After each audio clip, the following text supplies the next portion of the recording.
Bonjour à tous, Romain Mazariès. Donc un vrai plaisir d'être ici avec vous aujourd'hui. Donc assez étrange parce que je ne vois personne, mais écoutez, je vais commencer. J'aimerais vraiment que ça puisse être interactif, hein, donc je vais faire une brève présentation de Mangopay. Et après, ce serait super si vous pouviez me poser des questions, qu'on puisse aller plus loin. Donc, je ne sais pas si vous connaissez tous MangoPay, hein, mais donc MangoPay, c'est une API de paiement qu'on a lancée en 2013. C'est d'ailleurs un spin-off de Litchi.com. Donc, on parle de scale. Donc, on va essayer, je vais vous expliquer un petit peu aujourd'hui comment on peut accompagner nos clients à scaler. Mais peut-être avant tout, là, vous montrer que nous-mêmes, hein, nous sommes, je pense, passé le stade de start-up et qu'on se considère vraiment comme une scale-up, hein, avec des gros enjeux, hein, de scalabilité, que ce soit opérationnel, technique, même dans finalement beaucoup de sujets sur la réorganisation interne. Mais donc voilà, c'est ce graphique, hein, qui vous montre un petit peu la courbe d'évolution de MangoPay. Donc ce que je vous montre là, c'est vraiment le volume processé en entrée sur notre plateforme. Donc MangoPay est une API de paiement, hein, qui est dédiée aux places de marché, aux plateformes de manière générale. Donc, quand on dit plateforme, hein, c'est places de marché, c'est site de crowdfunding. C'est tout ce qui touche d'ailleurs à la consommation collaborative aussi. Finalement, dès qu'il y a une plateforme où il y a de l'intermédiation, que ce soit du B2B, du C2C, du C2B, du B2C, voilà, on est la solution qui d'accord, il n'y avait pas le. Donc voilà le graphique dont j'étais en train de parler. Donc voilà, dès qu'il y a un sujet d'intermédiation, MongoPay est la solution de paiement la plus adaptée aujourd'hui sur le marché, et notamment quand il y a des flux complexes d'échanges entre des vendeurs et des sellers, ou même sur des cas de crowdfunding, d'appel à projet ou de lending avec des flux complexes d'intérêt. MongoPay, grâce à la flexibilité de sa solution finalement, est extrêmement bien positionné par rapport à ce qui se fait aujourd'hui sur le marché. Donc, ce qui a fait notre succès, avant toute chose, hein, c'est la flexibilité de notre solution. Donc, notre système d'e-wallet permet de s'adapter à tout type de business model. Et ensuite, je vais y revenir, mais c'est la proximité avec nos entrepreneurs. Donc voilà, comme vous pouvez le voir, hein, sur ce graphique, MangoPay, donc c'est 15 milliards de flux cumulés, sachant que quasiment 70% ont été faits sur ces 24 derniers mois. Nous sommes passés, d'ailleurs, si vous avez des questions sur ce sujet, je serais ravi d'y répondre, mais nous sommes passés de 60 employés à un petit peu plus de 170 fin 2020, mais on est déjà plus de 200 aujourd'hui. Donc ça va extrêmement vite. D'ailleurs, on a énormément de postes à pourvoir, notamment en tech, si vous êtes intéressé. Et voilà, ce qui a de fait impliqué des changements structurels assez conséquents, que ce soit dans la réorganisation de nos différents départements, que ce soit également finalement notre manière de travailler. On est passé dans nos premières années d'une société très top-down en termes de prise de décision. Aujourd'hui, voilà, on a vraiment fait monter tout le mid-management qui gère d'ailleurs chacun leur roadmap. Donc c'est aussi des sujets sur lesquels je serais ravi de discuter. Mais si on rentre un petit peu plus dans le sujet de How to Scale with MangoPay, je voulais voilà, vous présenter un petit peu aujourd'hui, répondre à cette question finalement avec autour d'expérience et vraiment le track record qu'on a sur la manière dont on a accompagné certains entrepreneurs par le passé et ceux qu'on est en train d'accompagner aujourd'hui. Hein. Mais vous voyez que quand on parle de marketplace, de plateforme, c'est assez vaste. Donc, il y a sûrement des noms que vous allez reconnaître ici. Sur la partie C2C, on est très bien positionné. Voilà, on a des Vinted, des Wallapop. Alors Wallapop, peut-être que vous connaissez un petit peu moins, mais c'est l'équivalent de Leboncoin en Espagne. C'est une très, très, très, très belle boîte. Vinted, bien évidemment, que tout le monde connaît. Le Bon Coin, Sabot, très bien positionné aussi sur le C2B. On a d'ailleurs développé une offre spécifique pour les e-retailers qui veulent se lancer sur la marketplace. Donc voilà, des bons noms comme La Redoute, Rakuten, Rue du Commerce, Chrono24, peut-être que vous connaissez un petit peu moins, mais c'est les numéro 1 mondial aujourd'hui sur la montre de luxe d'occasion, avec des très gros paniers moyens, très différents d'un Vinted par exemple, du B2B, une verticale dans laquelle je crois énormément. Il y a aujourd'hui tout ce qui est supply chain, procurement, voilà, c'est encore finalement, j'ai envie de dire, un des derniers plans de l'économie qui s'est pas encore très bien digitalisé. Et donc, on met beaucoup d'efforts finalement pour aller attaquer ce marché. Sur la partie service, bon, du booking, du crowdfunding aussi que vous connaissez très bien.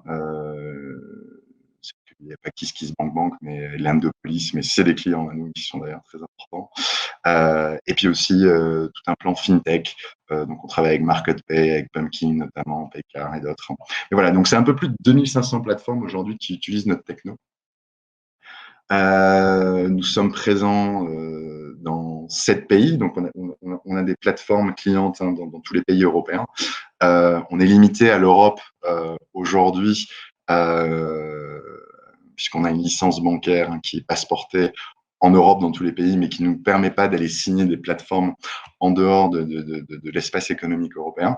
Néanmoins, vous voyez, Chrono24, Vinted, Wallapop, ce sont des plateformes aujourd'hui qui sont internationales, comme Rakuten d'ailleurs, comme du commerce. Et donc, on les accompagne à l'international, c'est-à-dire qu'en termes sur la partie paiement, sur la partie payout, sur la partie KYC, KYB, compliance. Voilà, on a une dimension vraiment internationale, mais on ne contractualise qu'avec des plateformes basées en Europe. Donc, sur les pays, peut-être juste un mot là-dessus. C'est vrai qu'à la base, on est plutôt une société française. D'ailleurs, 40% de volumétrie aujourd'hui se fait encore en France. Mais voilà, on a très vite itéré pays par pays, en commençant par le Luxembourg, l'Angleterre, Berlin, et on a ouvert sur ces 12 derniers mois, on a ouvert Amsterdam, Madrid et Milan. Et avec des équipes qui sont surtout des équipes sales. Mais pourquoi on a fait ça? C'est parce qu'on a vraiment besoin, quand on va attaquer un pays, d'être au plus proche des entrepreneurs, au plus proche des problématiques pays. Voilà, moi, je crois énormément en l'Union européenne, mais sur certains sujets, et notamment la partie réglementaire, il y a encore un petit peu de chemin à faire. Et donc, c'est vrai qu'on a des problématiques qui sont encore assez particulières d'un pays à l'autre et qu'on ne peut pas avoir finalement une approche globale sur le paiement aujourd'hui, en tout cas pas encore.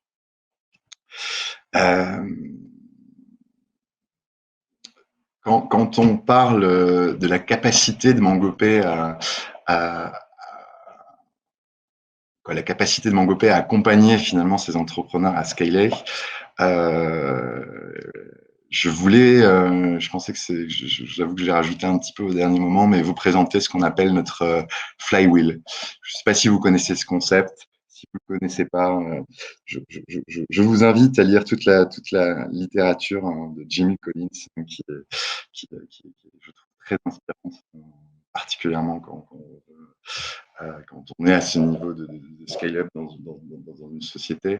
Et donc, la flywheel, c'est un concept finalement. Donc je ne sais pas si vous savez ce qu'est une flywheel, hein, mais c'est une pièce qu'on retrouve souvent dans les moulins à vent ou dans les tracteurs. Et finalement, c'est une pièce mécanique qui est extrêmement, extrêmement lourde et qu'il est très, très difficile à faire tourner la première fois. Énormément d'efforts pour la pousser, mais une fois finalement qu'elle prend de la vitesse, il y a des contrepoids sur le côté et elle commence à accélérer par elle-même et finalement à créer ce qu'on appelle les momentum. Et donc, je pense que chaque entrepreneur aujourd'hui devrait se poser et réfléchir sur ce qui est sa flywheel. Donc ça, c'est celle de MongoPay qui comme ça, paraît assez simple, hein, mais finalement, aujourd'hui, ça fait partie intégrante de notre strat, finalement. Il n'y a pas que ça, bien évidemment, mais cette flywheel est connue par tous chez nous. Et donc, dans un premier temps, on connecte vraiment avec nos entrepreneurs. On va chercher à comprendre leurs besoins. Une fois qu'on a analysé ces besoins, toute la partie de développement et on scale la solution. Donc on industrialise finalement la fonctionnalité qu'on a développée pour eux. Pris comme ça a l'air simple, mais finalement, quand on se plonge dedans, on se rend compte que pour passer d'un élément à un autre, il y a énormément de friction en interne et qu'il y a énormément de travail finalement pour cette flywheel puisse tourner par elle-même, créer de nouveaux mouvements, puisque bien sûr, une fois qu'on a industrialisé cette solution, on crée de nouvelles problématiques pour nos entreprises. Et au milieu de tout ça, bien évidemment, les people et nos values qui sont quand même au cœur du succès de MongoPay, puisque c'est vraiment tous les people et les valeurs qu'on a créées, notre ADN, qui font tourner cette flywheel. Si on prend des Vinted, par exemple, Vinted, on a commencé avec eux, c'était une société qui était absolument pas connue, une plateforme lituanienne qui commençait en Allemagne avec un produit, une place de marché qui s'appelait Kleiderkreisel. Et du coup, tout de suite, il y a eu du part un vrai fit humain et on les a accompagnés du coup, quasiment depuis leur début, hein, parce que c'est quelques millions par an quand on les a intégrés. Et on les a accompagnés petit à petit voilà, dans toute l'Europe, en commençant par le UK, puis la France, qui a été un énorme succès. On les a accompagnés voilà, dans des moments un petit peu plus difficiles aussi. Et pour les voir devenir aujourd'hui la licorne qui sont devenus et une société une plateforme qui est en croissance, qui est en train d'itérer ce qu'elle a fait en France finalement dans tous les pays européens. J'aime aussi un autre exemple, c'est Malte. Malte, plateforme de freelanceurs. On a commencé avec eux. C'était vraiment un tout petit, ce qu'on appelle un client de notre long tail, et voilà, avec des spécificités assez particulières.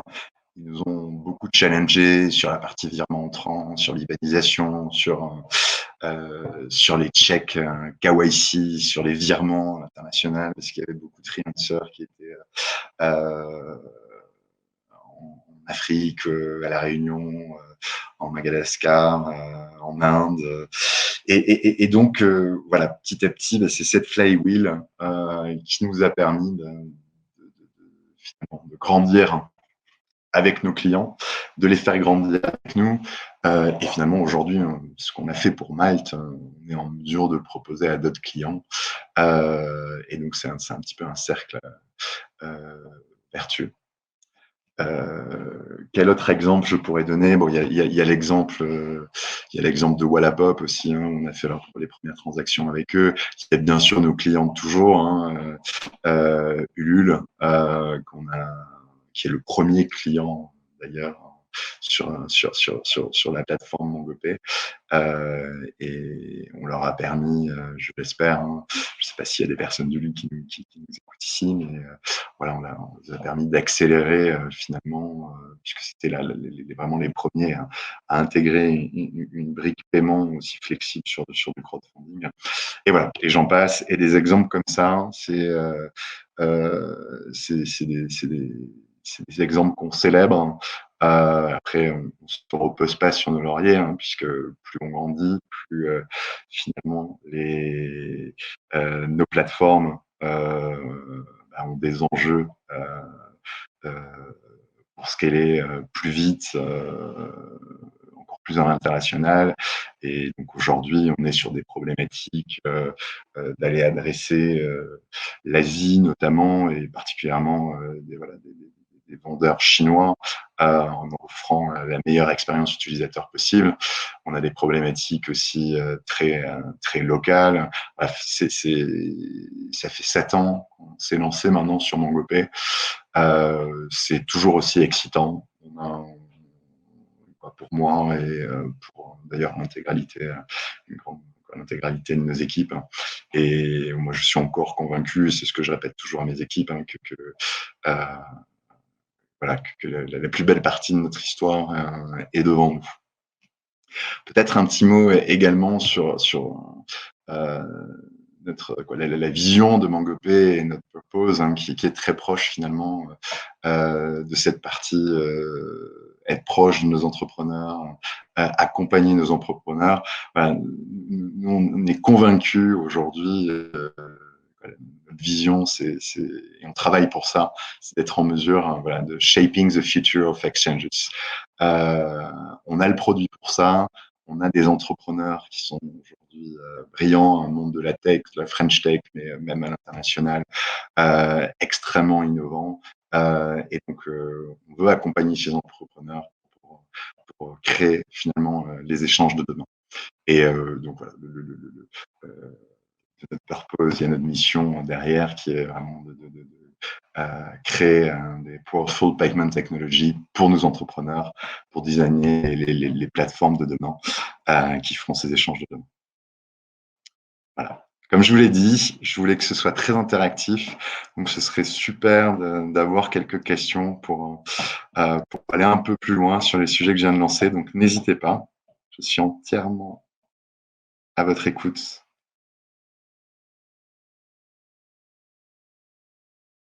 Est-ce que MongoPay prévoit sa solution pour les micro-entrepreneurs? Tout à fait. Alors, c'est une très bonne question et c'est vrai que j'aurais pu en parler dans la présentation. Depuis le premier jour, finalement, on a vraiment une stratégie commerciale duale où on adresse aussi bien ce qu'on appelle la long tail, hein, donc c'est vraiment des entrepreneurs qui se lancent. On travaille avec beaucoup vraiment de start-upers d'entrepreneurs, donc c'est la première startup avec un accompagnement très spécifique et bien sûr le pendant de ça, c'est une stratégie qui est plutôt tournée vers les grands comptes, puisqu'on n'adresse pas un Rakuten ou un Leboncoin comme on va adresser un entrepreneur qui lance sa plateforme de crowdfunding ou qui soit en Europe. Est-ce que c'est possible d'expliquer le rapport entre le concept Flywheel et MongoPay? Alors, le concept Flywheel, c'est un concept global, hein. D'ailleurs, la Flywheel la plus connue aujourd'hui est celle d'Amazon. Ce que je voulais vous montrer dans cette Flywheel, c'est l'importance finalement pour scaler, hein, c'est la création de valeur finalement qui s'auto-alimente.